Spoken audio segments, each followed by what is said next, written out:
कर्तृत्व इथं बसलेल्या व्यासपीठावरच्या प्रत्येक कार्यकर्त्यांनी, भारतीय जनता पार्टीच्या जुन्या कार्यकर्त्यांनी काम केलं असताना ज्या पद्धतीने वागणूक आणि वर्तणूक, आमदार साहेब आता फोन उचलायला तयार नाहीत, आमदार साहेब आता भारतीय जनता पार्टीच्या कार्यकर्त्यांसोबत चर्चा करायला तयार नाहीत.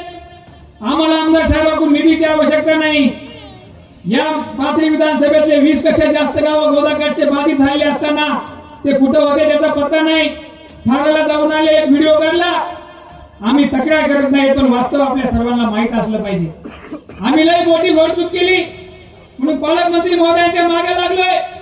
एकदा तरी कमळ आपल्या जिल्हा परिषदेवर फरकलं पाहिजे. 15 वर्ष राष्ट्रवादी काँग्रेसने कोरोना काळामध्ये सुद्धा ज्या पद्धतीने लुटमार केली, ज्या जिल्हा परिषद अध्यक्षांच्या काळामध्ये राष्ट्रवादी काँग्रेसच्या ज्या पद्धतीने जिल्हा परिषद 15 वर्ष कारभार चालला, या 1.5 महिन्यामध्ये त्यांचा पसारा आम्ही आपल्या जनतेच्या समोर आणल्याशिवाय राहणार नाही. म्हणून मी आपल्याला दुसरी एक विनंती करणार आहे की आपल्याला एक जिल्ह्याचं युवा नेतृत्व मिळाले. केंद्राने आणि राज्याने आपल्या दिदीला जिल्ह्याचा पालकमंत्री केलाय. त्यांच्या माध्यमातून तुम्ही न मागता आपल्या गावाला विकासाची कामं सुरू झाली आहेत.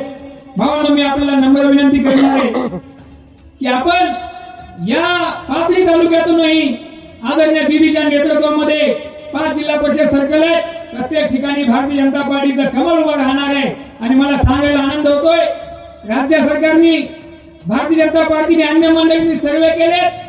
माणिकप्पा जिल्ह्यामध्ये 1 नंबरला भारतीय जनता पार्टी आहे.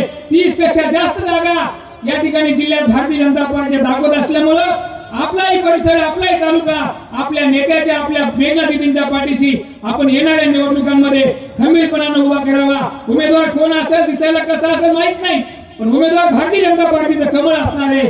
आणि म्हणून दिदीच्या नेतृत्वात आपल्याला हिंदुत्वाचा परभणी जिल्हा परिषदेवर भगवा फडकवण्यासाठी आपण कासापुरी सर्कल मधल्या सर्व भावांनी या ठिकाणी सहकार्य करावं, एवढीच विनंती करतो आणि